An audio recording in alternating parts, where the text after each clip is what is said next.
वसुदेवसुतं देवं कंसचाणूरमर्दनं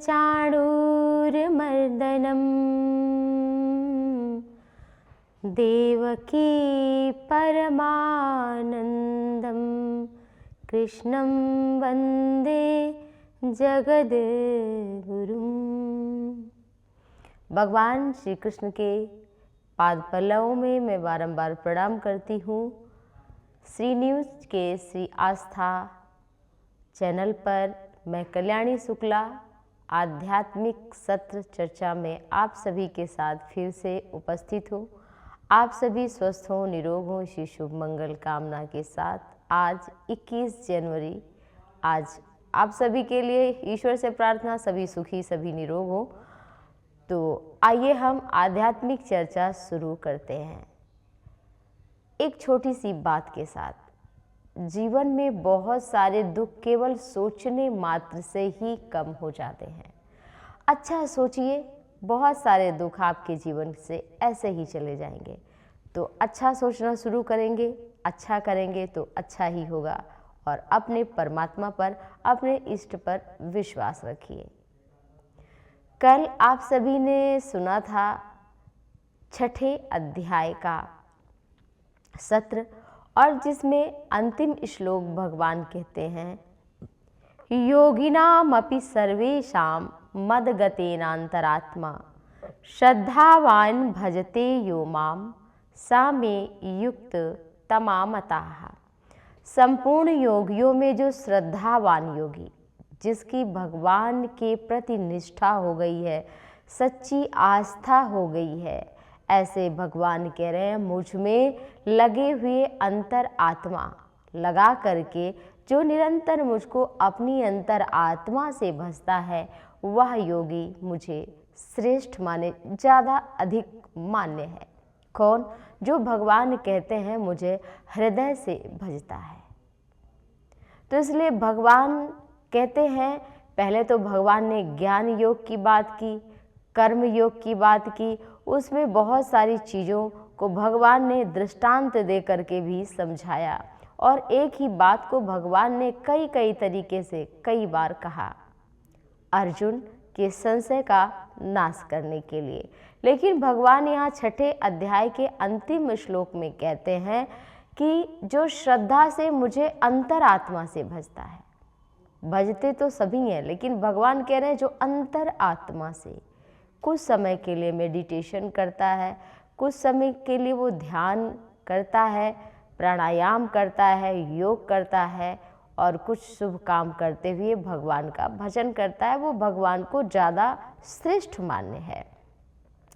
तो भगवान 7वें अध्याय को शुरू करते हैं, जिसका नाम है ज्ञान विज्ञान योग।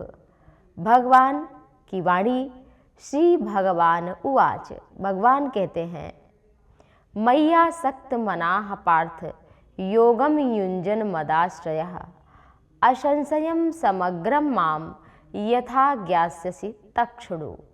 भगवान श्री कृष्ण पार्थ धनुर्धारी अर्जुन से कहते हैं कि हे कुंती पुत्र अर्जुन, हे पार्थ, अनन्य प्रेम से मुझ में भगवान को कोई कैसे जान सकता है? सोई जानई जेहि देहु जनाई, राम ही केवल प्रेम पियारा, जान लेहु जो जान निहारा। भगवान केवल एकमात्र साधन है, वो है प्रेम। प्रेम से ही जाने जा सकते हैं। तो भगवान कह रहे हैं कि हे अर्जुन, हे पार्थ, मय्यासक्त मनाः पार्थ योगम युञ्जन मदाश्रयः। मेरा ही एकमात्र आश्रय जिसका होता है, हे अर्जुन, तू जिस प्रकार से संपूर्ण विभूति, बल, ऐश्वर्य आदि गुणों से युक्त सबके आत्मस्वरूप मुझको संशय रहित जानेगा, उसको तो सुन। भगवान यहाँ कहते हैं कि मैं क्या करता हूँ, किस बल से करता हूँ, मेरा ऐश्वर्य क्या है, मेरी विभूतियाँ क्या है, मुझ में शक्ति क्या है, ये सब कुछ तू जान जाएगा। कैसे जान पाएगा? उसके लिए भगवान ने कहा अनन्य प्रेम से मुझको भजना है, मुझ में आसक्ति रखनी है। आसक्ति आ सकती है, लेकिन मैंने निवेदन किया था कि जा सकती नहीं है। तो भगवान यहाँ मैया सक्त मना से, जैसे आसक्ति किसी भी चीज़ में हो जाती है। एक बालक है, उस बालक की आसक्ति खिलौने में होती है। धीरे धीरे वो जब बड़ा होता है युवावस्था में, तो नारी पुरुष की ओर आकर्षण बढ़ जाता है, और जब अधिक थोड़ी आयु बढ़ती है तो ज़्यादा मोह उसे पैसे से भी हो जाता है, तो उसका प्रेम बदलता रहता है। ये सांसारिक प्रेम है। परंतु यहाँ भगवान कह रहे हैं आसक्ति, वैसे आसक्ति अगर संसार के प्रति है, किसी व्यक्ति के प्रति है, धन के प्रति है, तो वो नरकगामी बनाती है। यदि अधर्म पूर्वक कोई भी कार्य किया जा रहा है तो वो नरकगामी बनने का रास्ता है। परंतु अगर वही आसक्ति परमात्मा के चरणों में जोड़ दिया जाए, वही कर्म सब कर मांगहि एक फल राम चरण रति हो, तिनके मन मंदिर बसहु सिय रघुनंदन दो। ये वाल्मीकि जी ने भी कहा है कि सबकी पूजा पाठ करो और दान करो, धर्म करो, जो भी आपसे सद पा रहा है वो आप अनुष्ठान करो, लेकिन सबका जो फल है वो यही मांगो कि हमें भगवान से प्रेम हो जाए। क्यों? क्योंकि इस संसार में हम जिससे भी प्रेम कर रहे हैं, जिस चीज़ की भी हमें चाहत है, वो चाहे कोई व्यक्ति हो, चाहे कोई पदार्थ हो, वो सब मृत्यु की ओर, नाश की ओर धीरे धीरे अग्रसर हो रहे हैं। यहाँ तक अपना ये शरीर भी नश्वर ही है।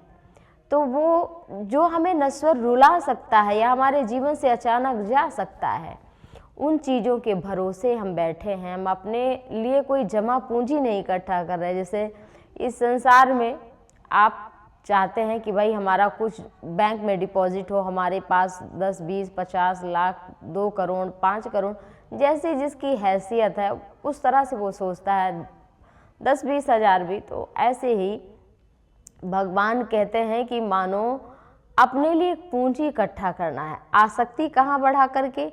भगवान में मैया सक्त मना। और इस शरीर को ठीक है भोजन कर रहा है, करने दो, बस धर्मवत करे, लेकिन मन भगवान कह रहे हैं मन मुझे दो, मैया सक्त मना। जैसे कितनी आसक्ति। अब कोई कहेगा आसक्ति भी तो कितनी किस्में हो सकती है। तुलसीदास जी ने तो बहुत अच्छी बात कही है, कामी ही नारी प्यारी जिमी, लोभी प्रिय जिमी दाम, तिमी रघुनाथ निरंतर, प्रिय लागहु मोहि राम, प्रिय लागहु मोहि राम। कितनी आसक्ति है। सबसे बड़ा उदाहरण ये दुनिया का, आसक्त सबसे ज़्यादा मनुष्य कहाँ में होता है? या तो उसकी सुत बित लोक ईशना तीनी, कहकर मन इन कृत न मलिनी। इन्हीं में आसक्त है मन। कामी ही नारी प्यारी, जैसे काम की इच्छा जिस पुरुष में हो, ऐसे व्यक्ति को जिस तरह से नारी प्रिय लगती है, इतना ही, इतना कोई कर ले तो भी भगवत प्राप्ति हो जाएगी। इतनी आसक्ति कितनी, जितना किसी नारी के लिए एक पुरुष आसक्त हो जाता है। कामी ही नारी प्यारी जिम, कामी को जिस प्रकार से नारी प्रिय लगती है। लोभी प्रिय जिमि दाम, और लोभी को जिस तरह से अर्थ यानी कि धन प्रिय लगता है। तिमि रघुनाथ, बस इतना ही। अब आप सोचिए, धन, स्त्री और जमीन के लिए ही तो हर जगह लगभग लड़ाई होती है। तो उनमें से भगवान के लिए तुलसीदास जी ने भी कहा कामी नारी प्यारी जिम। कामी को स्त्री बहुत अच्छी लगती, इतनी अच्छी कि बस उसके सिवा और कुछ नहीं दिखता। ऐसे ही भगवान के प्रति आसक्ति हो जाए। जब व्यक्ति, जैसे कोई धन कमा रहा हो, कोई बनिया रुपया गिन रहा हो, या कोई व्यक्ति रुपया गिन रहा हो, तो उसे मल मूत्र भी आ जाता है तो उस वेग को सहन कर लेता है और मिनट भर वो तो रुक ही जाता है कि पैसा गिन लूँ, व्यापार अच्छा हो रहा है। तो इस तरह से सोचिए कितनी उसकी आसक्ति की, वो कुछ भी, बहुत लोग क्या से क्या नहीं करते। तो आसक्ति, भगवान कहते हैं कि जिस तरह से कामी की आसक्ति नारी में, लोभी की आसक्ति धन में, ऐसे ही मुझे कोई यदि प्रेम मैयासक्त मनाह पार्थ। इतनी व्याकुलता भगवान के प्रति हो जैसे एक पति परदेश में रहता है, पत्नी घर पर ये सोचती है, पतिव्रता नारी, कि हमारा पति कब आएगा। उससे मिलने की उत्कंठा जो पतिव्रत धर्म का पालन करती है, ऐसी नारी के मन में जो मिलन की आकांक्षा है, जो मिलन की कामना है, इतनी कामना भगवान से मिलने के लिए, तो भगवान कहते हैं आसक्त जो मनुष्य संसार में है, जिन इंद्रियों से, उन्हीं इंद्रियों को, इंद्रियां समाप्त नहीं हो सकती हैं। कोई कहे कि आंखें कभी देखे ना, कान कभी सुने ना, तो ये असंभव है। हर इंद्रियां अपने अपने अर्थों में बरत रही हैं और काम कर रही हैं, बस उनको दिशा परिवर्तन कराना है। बस कान अच्छा सुनने लगे, आंखें संत दरस जी में पातक टरई, तो ये नेत्र संत और भगवान का दर्शन करने लगे। जैसे एक वियोगिनी पत्नी घर में रह करके पतिव्रत का धर्म पालन करते हुए पति से मिलने की कामना से छटपटाती रहती है, जैसे घोंसले में बैठा हुआ चूजा अपने माँ के आने की प्रतीक्षा करता है, व्याकुल रहता है, जिस प्रकार एक बछड़ा अपनी माँ को जब देखता है तो माँ भी रंभाकर दौड़ती है, बछड़ा भी इसी प्रकार से, जिसके मन में, जैसे ये उदाहरण कुछ हैं, इनसे बड़ा उदाहरण प्रेम का और कोई नहीं हो सकता।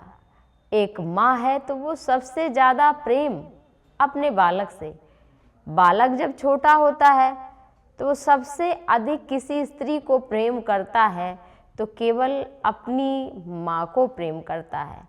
इस संसार में, जगत में बहुत सारी और स्त्रियां सुंदर हैं, लेकिन जिस तरह से छोटे बालक को अपनी माँ ही सबसे सुंदर लगती है, भगवान कहते हैं इतनी आसक्ति मुझ में हो जाए, इतनी मुझसे चाहत हो जाए, इतनी मेरे से मिलने की उत्कंठा हो जाए, मैयासक्त मनाह।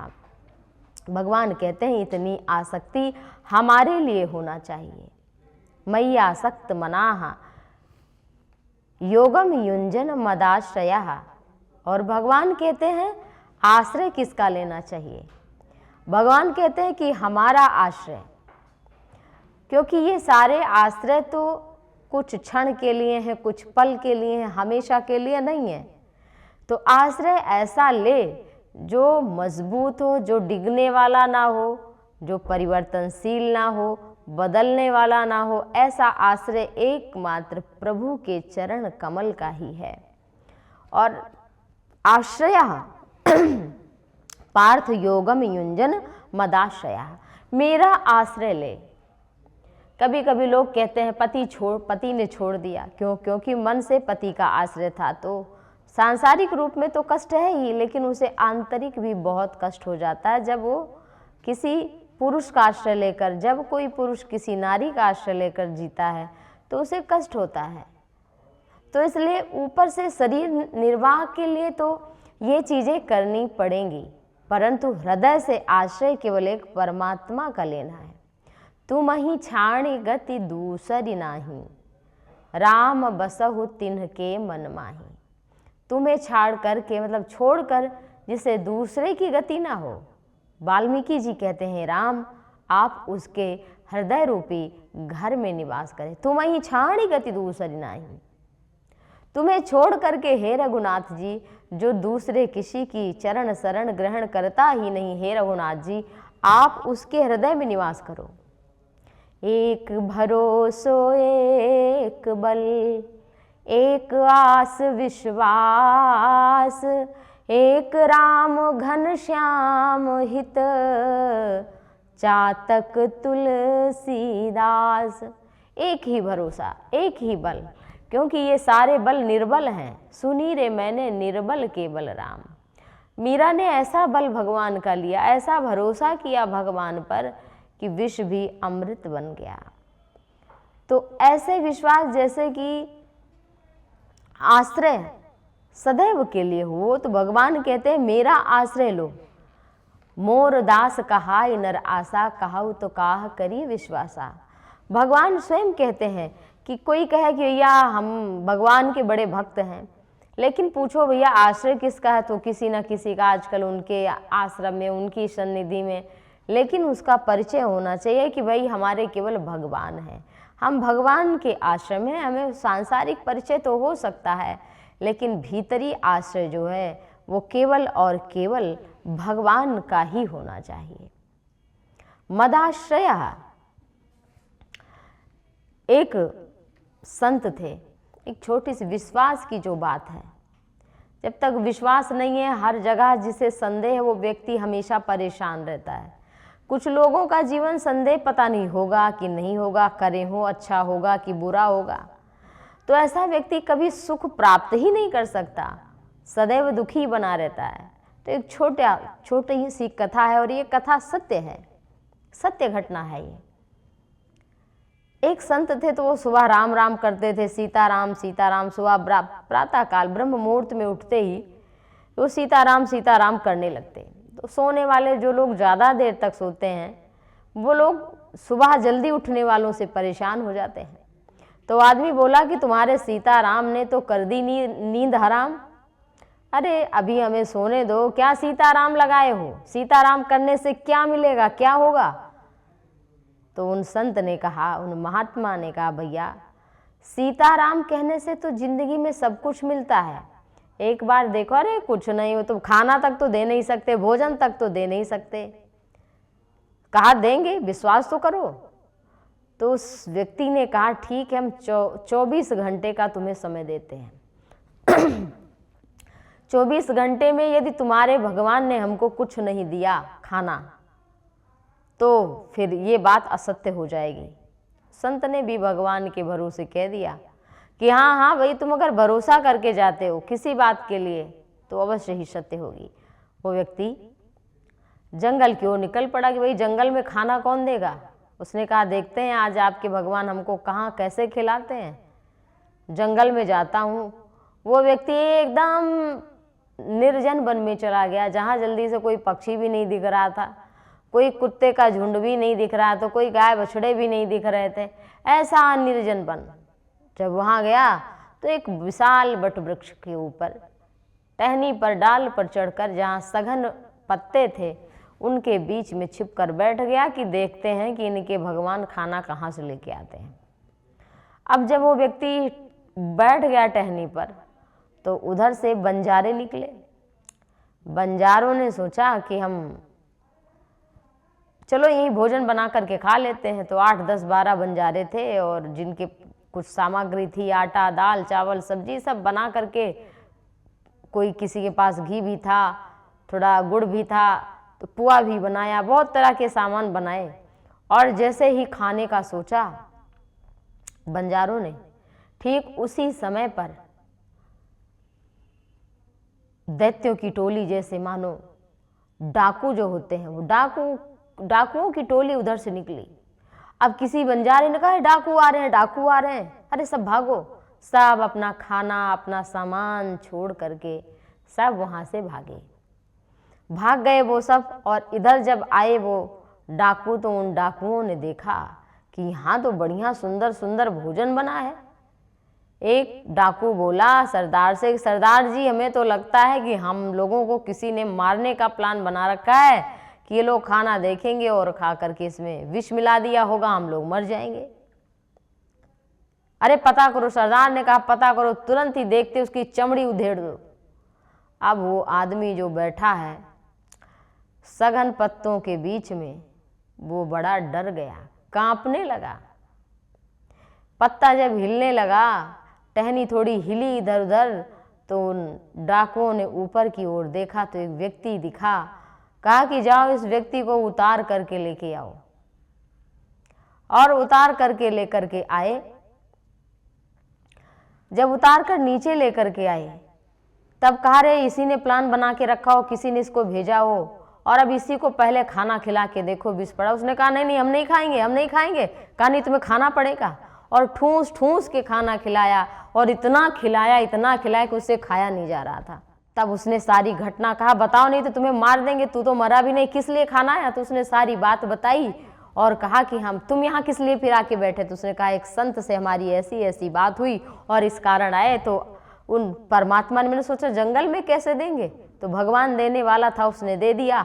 डाकुओं के मन में भगवान के प्रति आस्था बढ़ गई, विश्वास बढ़ गया, श्रद्धा बढ़ गई कि सचमुच। और ये कौन बने फिर? मलूक दास। अजगर करे न चाकरी, पंछी करे न काम, दास मलूक कह गए सबके दाता राम। तो भगवान यदि देना चाहता है तो वो सब कुछ देगा। आप बिना प्रयास के भी यदि उस पर विश्वास कर लोगे और उसका अनन्य भाव से भजन करोगे तो भगवान निश्चित ही सब कुछ प्रदान करते हैं। तो आप सभी सुखी हों, सभी निरोग हों। श्री शुभ मंगल प्रार्थना के साथ मैं कल्याणी शुक्ला आप सभी से लेती हूँ विदा। जय सिया राम।